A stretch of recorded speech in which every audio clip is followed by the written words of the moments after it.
Irreverent, entertaining, cool. You're listening to LA Talk Radio.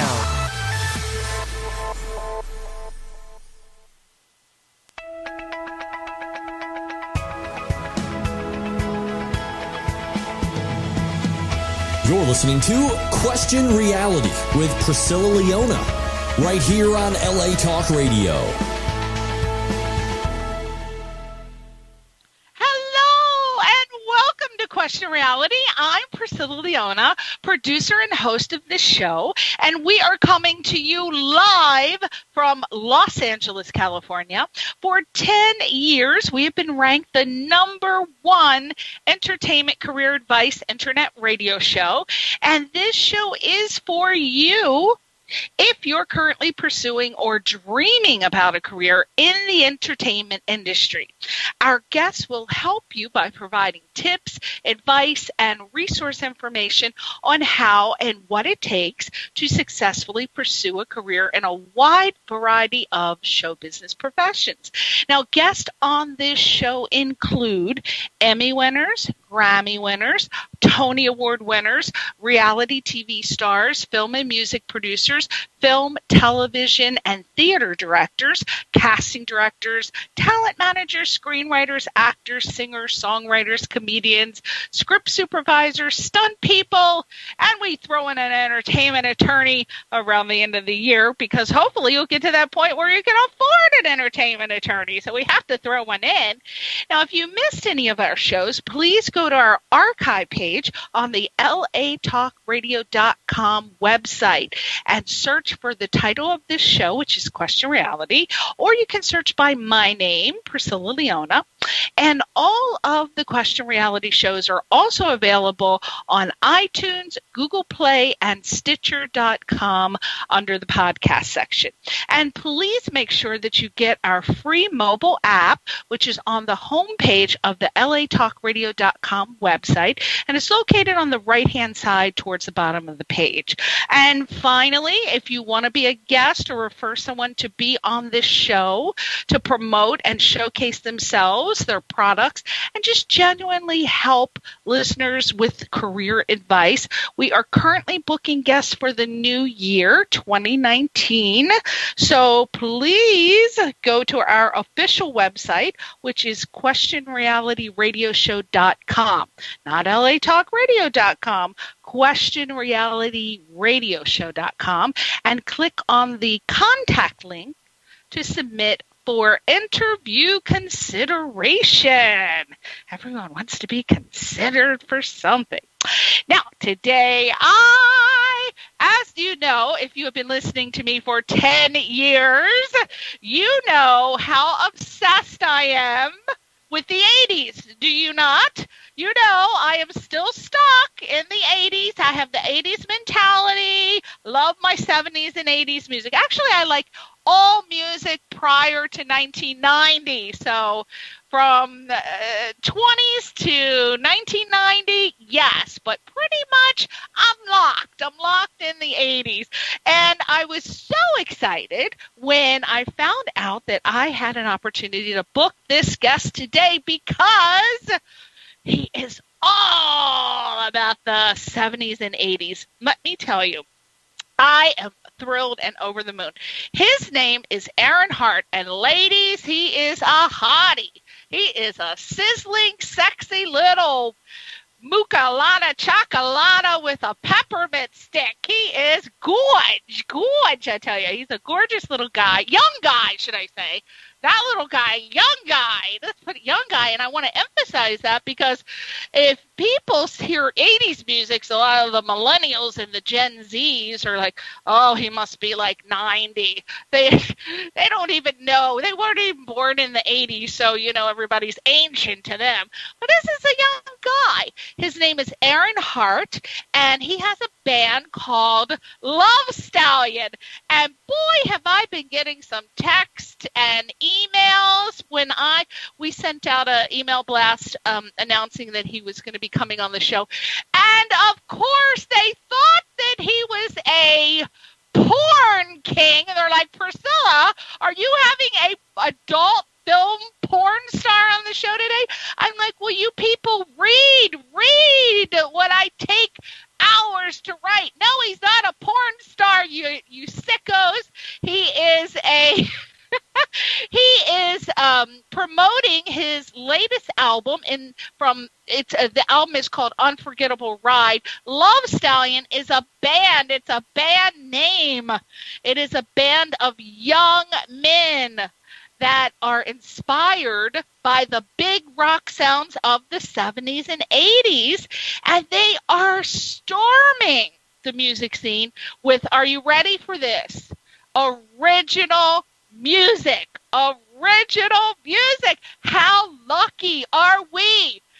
The fanatics and people obsessed with music from the 70s and 80s to have a band that's writing music that's new and original with the authentic sound, the vocalization, the instrumentation. I swear to God, I was listening to the album. It took me an hour because I could not decide which songs to play, because I played one, I'm like, yes, and then I'm like, whoa, and then I'm like, oh, where's my stilettos? Woo, get my stilettos. I got to get out and do a little dance. But the music is so, I'm telling you, I cannot, you know that I am very picky about my music in the 80s, because, you know, I like this. I don't know what happened with that band in the 80s. They are fabulous. I am just telling you, you are going to die when you hear these two songs today. Okay, so anyway, that's what I was saying. They're storming the music scene with original music in the 70s and 80s vocal and instrumental style.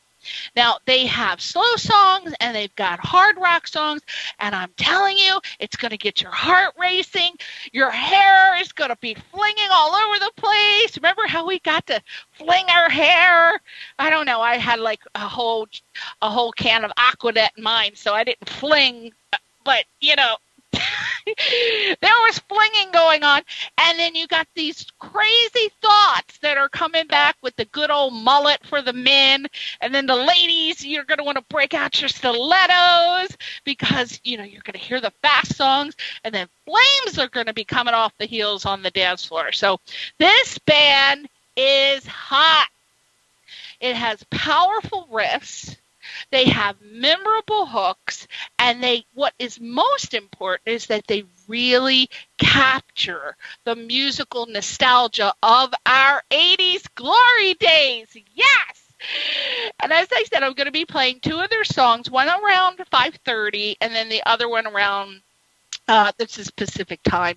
One around 5:30, and then we're closing out the show with the second one at 4:45, and that'll close the show out. And ladies, get your Kleenex, because the one at 5:30, I listened to it like 4 times, and it was, I had to get the Kleenex because it brought back the high school crush memories. I'm like, oh no, what happened to, I can't say his name on the radio, but, I remember this, because you know how hot I was back in the day. You know I had to beat those bitches off with a baseball bat. Those men, boys, I swear, if there was testosterone within 5 feet of me, I had to carry a weapon. It just was crazy. You just know. But anyway, I just had so much fun being a youngster, and it was a fabulous time, and I'm so happy that this band, Love Stallion, is bringing back music, because we pretty much have heard everything, right? We've heard all the great songs from the 80s, from the great bands, and now we got a new band, so I'm so excited. So without further ado, let's find out who I've been raving about for like 20 hours now. Welcome to the show, Aaron Hart.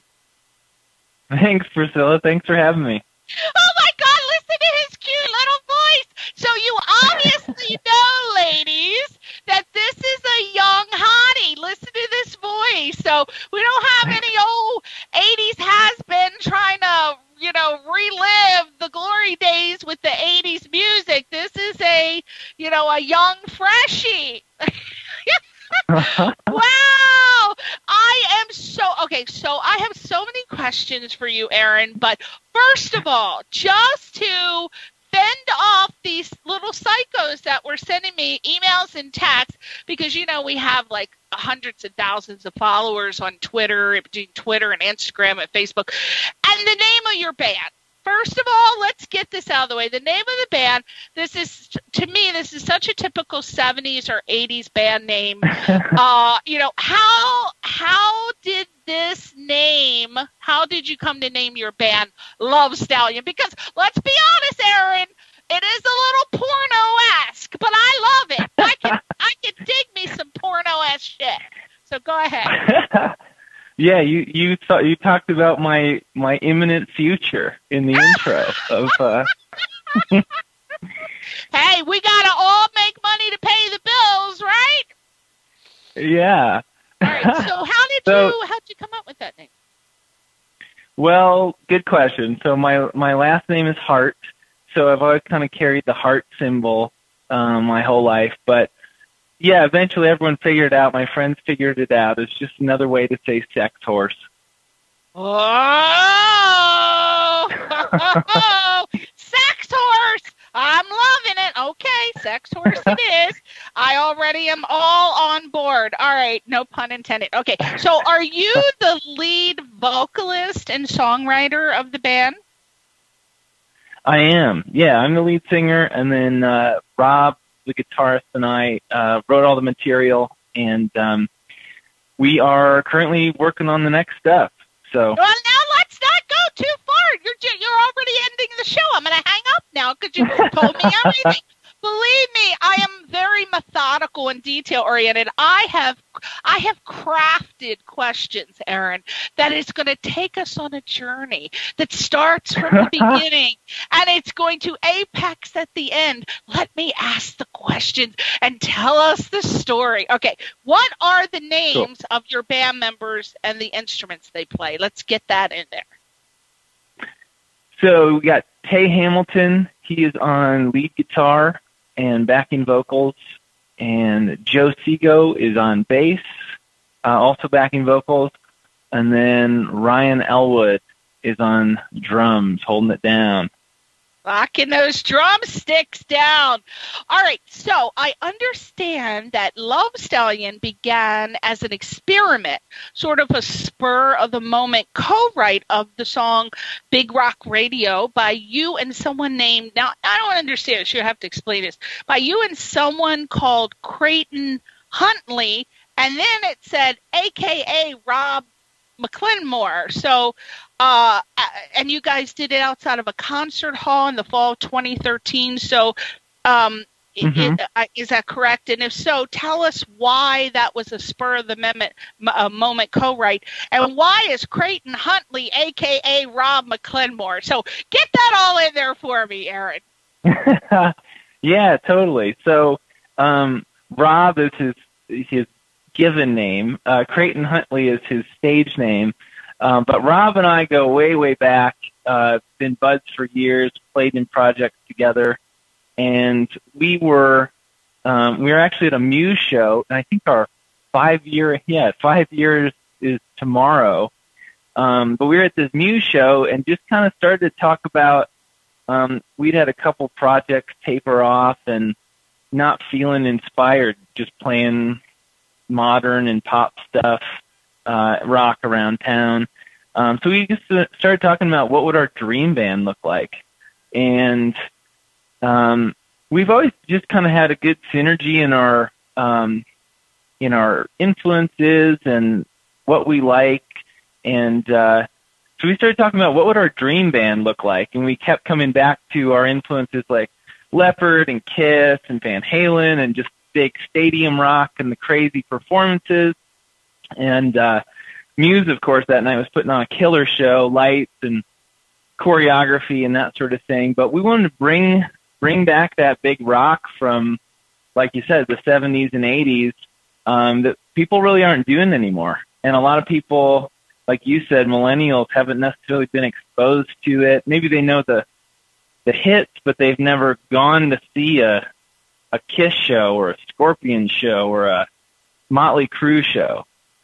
So, so we were out. We actually went outside to the beer garden, and we had kind of started using the word the term big rock, which David Lee Roth and some others threw around back in the day, and came up with this kind of concept of the whole thing called big rock radio.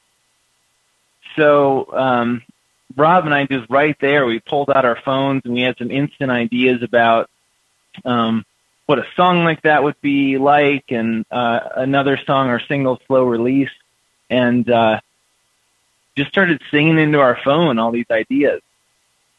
So, I guess it's been 5 years since then. Rob and I then spent the next year and a half writing and then getting out performing around Denver. And unfortunately, he very recently took a step back from performing live, just with some things going on. But our buddy Tay Hamilton has stepped in to hold it down on the lead guitar. Locking it down on lead guitar. All right. So I assume you're based out of Denver, Colorado, right? Yep. Okay. All right. So as I said, your band is probably the only band that I've heard since the end of the 70s and 80s bands that actually sound genuine and definitely authentic. And I don't know how, with you guys being so young, it is beyond me, how you have that true 80s vocal ability and that 80s instrumentation, which is really, in my opinion, so precise. I mean, I am, as you figured it out, and I've said, I am hardcore 70s and 80s music aficionado. Now, I have been told I am not a musician. I do not play an instrument. I'm not a vocalist. Albert's my husband. Albert says I sing in the devil's tritone, whatever the hell that means. I don't know. So that's just telling you how bad it is. However, Aaron, check it out. I have been told by musicians who have perfect pitch that I have an excellent ear in my ability to hear the slightest flat note by an instrument or a vocalist. And they are baffled. They are baffled by it. And so I have that ability, and I have heard so many 70s and 80s bands, and I just immediately it annoys me, because when you have that ability, you can imagine how when they don't sound authentic and genuine, it gives you that little slight annoyance, like and you just get aggravated, or at least I do. So I am baffled that your band can precisely execute the authentic sounds of the 70s and 80s music, because you guys are so young and probably weren't even born when, the 70s or 80s music was out. So my question is, how did you achieve such an authentic sound? Was it just listening and watching music videos from the 70s and 80s? I mean, how did you get that authentic sound, vocally and instrument-wise? Good question. Yeah, certainly a lot of listening and watching, and Rob grew up in LA and just loved Eddie Van Halen and Pete Townsend, and really made a point to study every single thing about that era. And so he, it's been years and years and years for him to build his rig and his tone and feel, and so yeah, it's still a mystery to me. He's an incredibly talented musical genius, and that I got to partner with him. And of course, I dove into the history myself, and always grew up, from a very young age, loving the greats. Queen and Van Halen were some of my favorites. But I worked with Dr. Scott Martin here in Colorado. He's been around for decades and working with a lot of the greats, including some of the big 70s, 80s stars. And certainly had a dream to do it, and it's something you need to absorb, but something you need to really work on and practice and expose yourself to people who were around back then. So, it's took hard. A long time to. I mean, think about it. Think how hard it would be if you wanted to decide one day to be a celebrity impressionist, and you have to do voices like Ronald Reagan or John Wayne, or you would have to listen to them how many times to duplicate that cadence and tempo and rhythm of their voices, let alone, the style of singing in the 70s and 80s style. So I'm completely mesmerized by how you're able to do that. So I understand that, as you said, you were inspired by David Lee Roth and Freddie Mercury and bands like Van Halen, Kiss, Def Leppard, Scorpions, one of my favorite. And you enlisted the help, as you said, of the industry legends. You said you already mentioned Dr. Scott Martin, but you I believe that you also work with Kate Emmerich, and that you and Creighton Huntley played your first show in 2015 at the Walnut Room in Denver. I love that, the Walnut Room. I like it. I think I need to have a wing of my house called the Walnut Room in Denver. And you started out with a small crowd of friends. So my question is, first, how long had it taken you to write the original songs that you performed that night? How many was it? How long did it take you? When I say write the songs, that's with, of course, writing and the instrumentation. And then what were your memories, or what are your memories of that first night? So, yeah, good question. We spent a solid year and a half writing the catalog that we played that night, which was probably 7 of the 9 tracks that are on the record, and then a couple others that kind of got tabled. So we spent, an immense amount of time on the writing, and because we really wanted to get that right feel and not be just a reboot as well, and have it be our own personalized take of it all. So we spent a good year and a half on that, and of course, once the writing was done, then the arranging. And I remember when we got up for our first show, we were incredibly nervous, because just working with Dr. Scott and then Kate, my vocal range had come up almost an octave, and so kind of scared to sing so many high songs in one set. And we'd all performed before, but it kind of felt like there was some energy in the air. And, we just remember, of course, things going wrong here and there, and it was almost like a renewed nerves, because we'd all been performing for years, but sharing this new experiment with people who didn't necessarily know what to do with it was kind of nerve-wracking.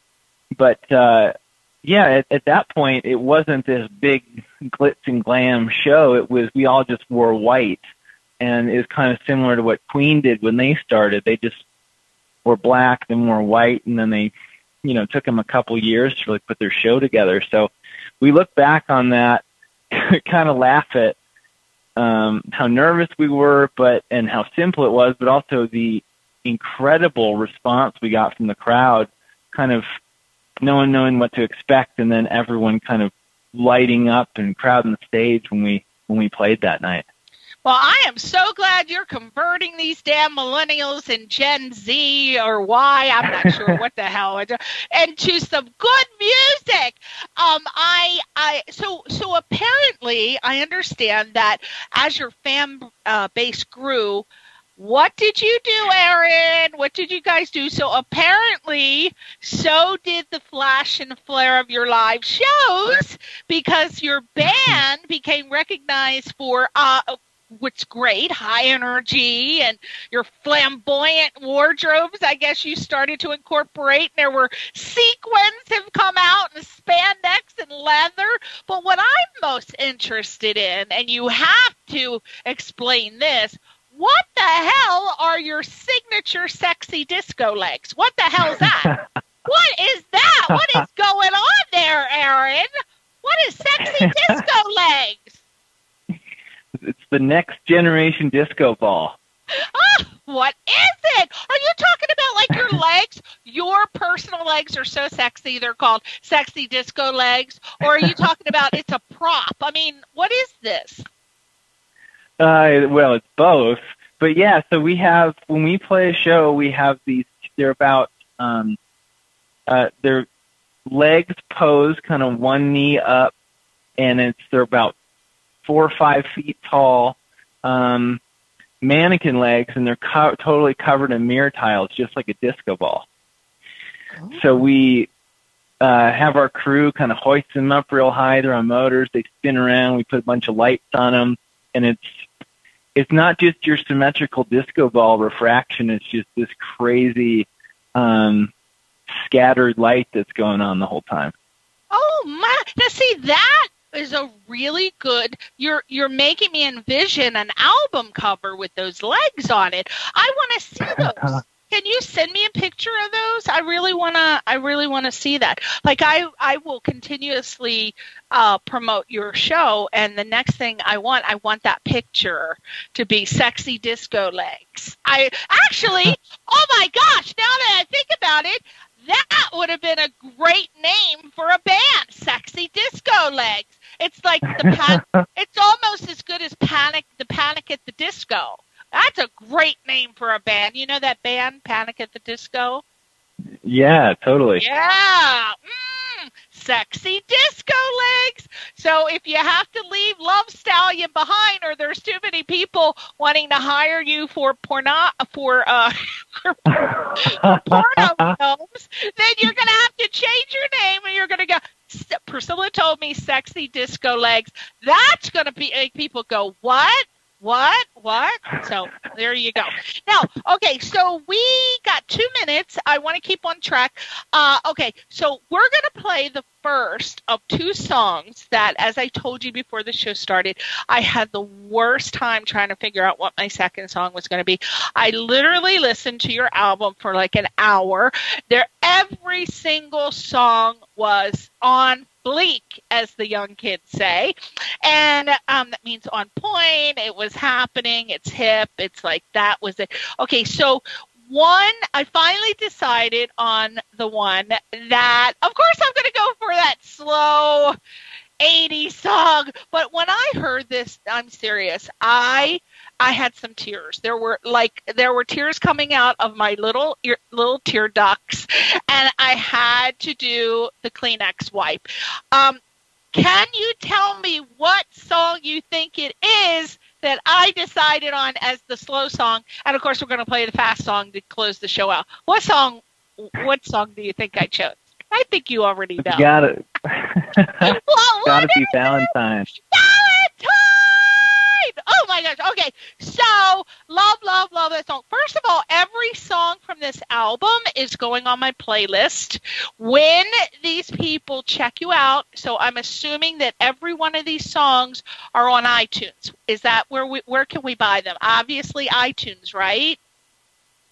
Yeah, we're pretty much everywhere, and you can get the physical record at our website, lovestallionrocks.com. Yeah. So I am going to, even though I have every one of those songs that, of course, Michael Stover, is he your manager, publicist? What role does he play? He's kind of a jack of all trades. He is a jack. He does it all. Okay, so Michael sent over, of course, I have every one of them, but I don't believe in, I am not about just having it so I'm going to go on iTunes and I'm going to buy every one of them. So you're going to get your $1.29, son. You will get. So I'm going to iTunes and I'm going to put every one of them on my playlist. So yay. Okay, so yay. This Valentine, just real quick before we play it, can you give me the inspiration behind the song? What is the song about? Every song, when someone listens to it, it has a personal, private meaning for them, or it evokes memories of a time period or a person, place, thing, etc. So we want to hear from the artist who wrote the song. What is this song about to you? Why did you write it? What was the inspiration? Yeah, so this was... years ago, I hung out with this girl. It was Valentine's night eve, and she, actress, moving away to pursue her dreams. And it's very much that, like you said, kind of that high school tears, but that kind of fantasy, what if, sort of thing. And I originally actually wrote it on the piano, and it has just kind of a real thick, nostalgic vibe to it. So, yeah, very much around the Valentine's Day theme, too. So what happened to this girl? What was she a keeper? Or did she come on out here, and then she was walking Sunset Boulevard by the next day? and had to head home. Oh, God, I hope she's not your wife or girlfriend right now. Oh, my God. Nope, she's off doing her thing. Okay, good. All right. Woo! I didn't want to have my hair ripped out. All right. Okay, so without further ado, let's listen to this song. I think it is so beautiful. This is what you're going to get when this is a taste of the slow songs. And when you go to iTunes and check out his album, which, by the way, is called, let you say it, Unforgettable Ride. Unforgettable Ride. What is it with horses? I don't know. Okay, we'll get to that. Okay, so this is the slow version. This is by Hart of the band Love Stallion from their album entitled Unforgettable Ride. This is my personal favorite, Valentine.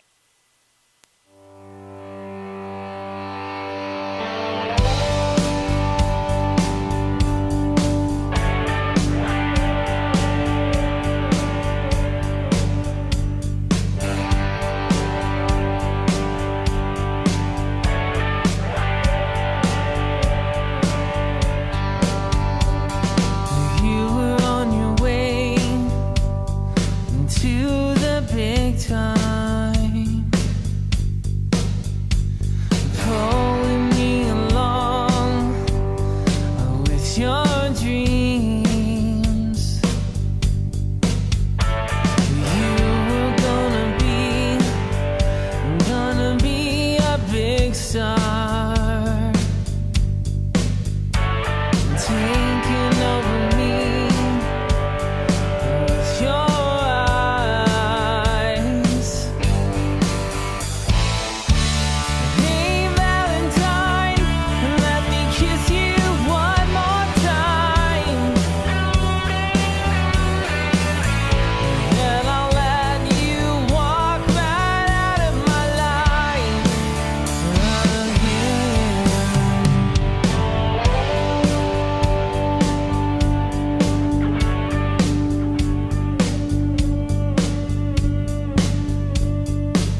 So beautiful, Aaron. Thank you so much for writing that song. Oh my God. So I loved all your songs, but this is definite a home run for me. And seriously, if this were the 80s, your band right now with this album would be just as huge as any of the bands of that time period.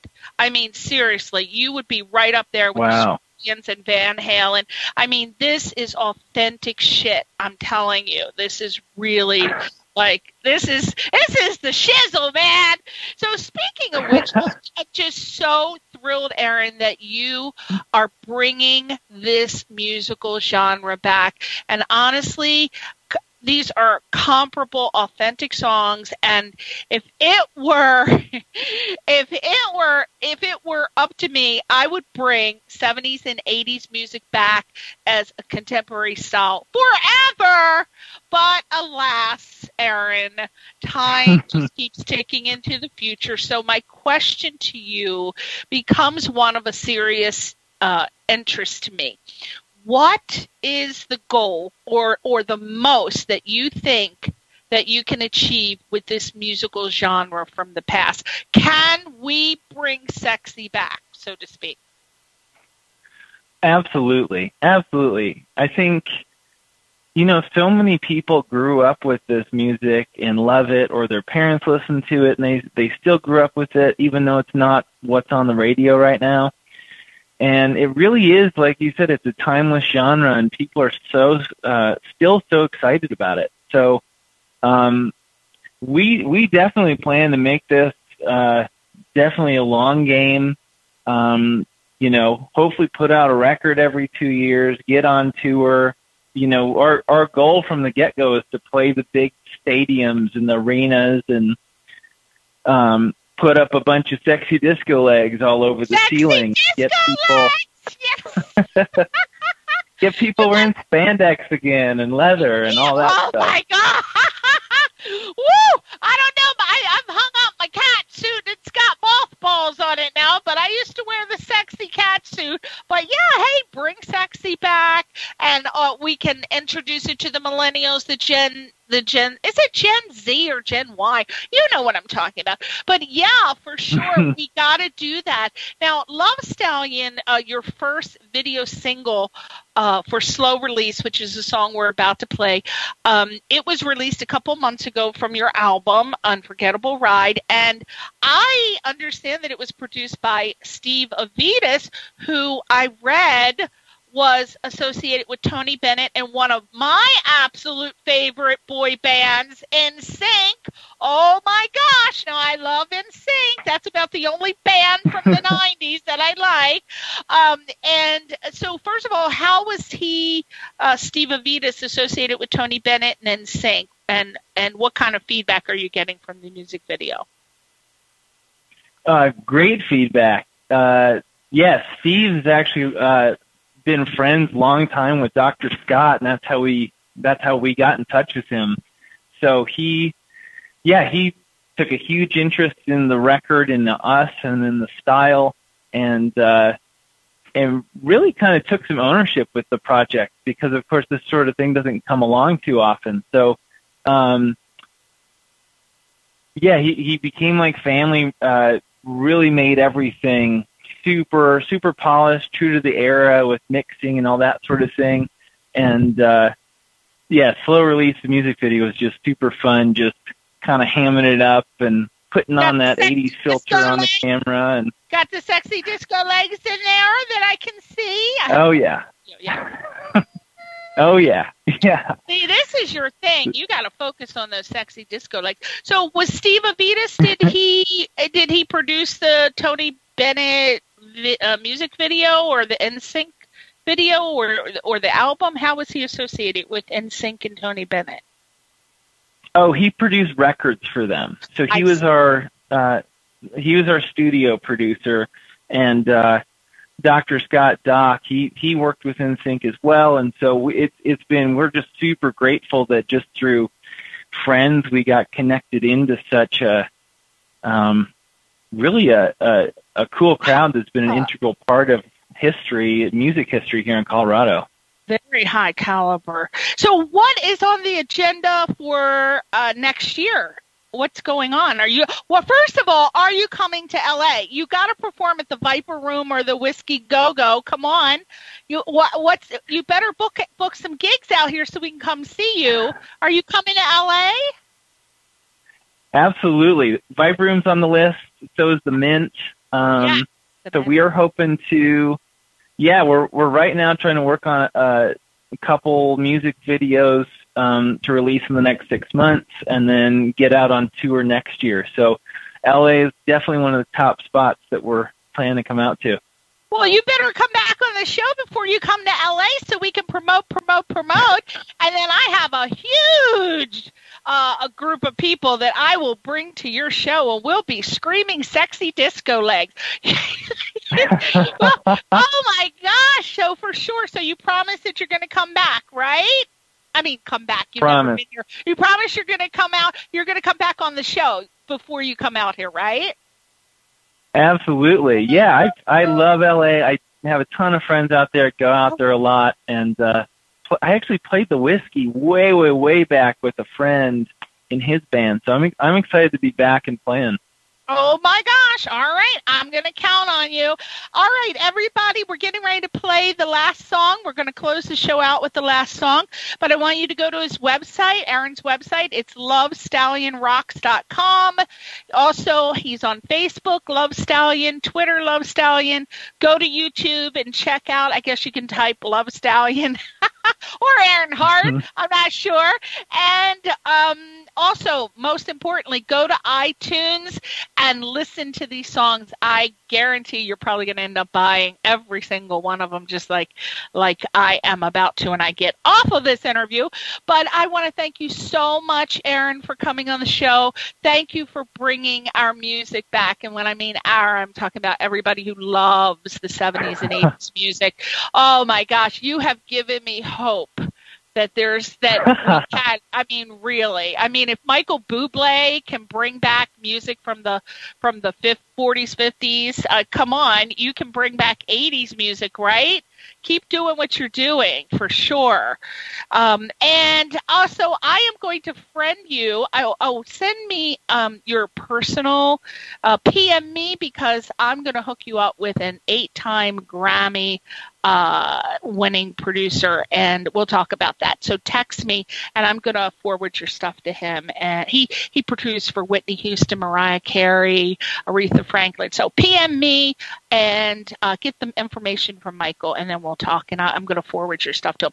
Anyway, we're going to close this song. We're going to close the show out with this song. This is Slow Release, the title song promoting the album. Aaron Hart, Love Stallion, Unforgettable Ride.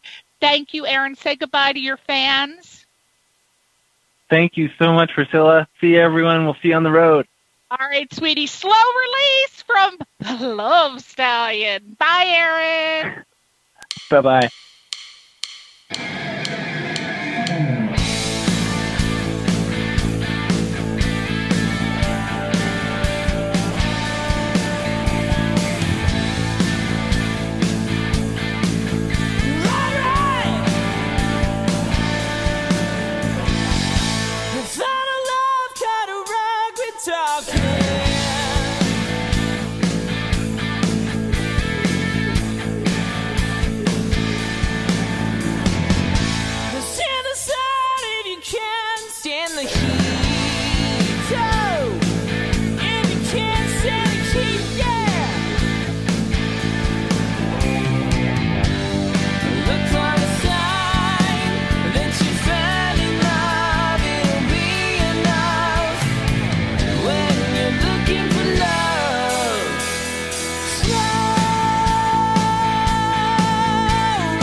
You're listening to Question Reality with Priscilla Leona, right here on LA Talk Radio.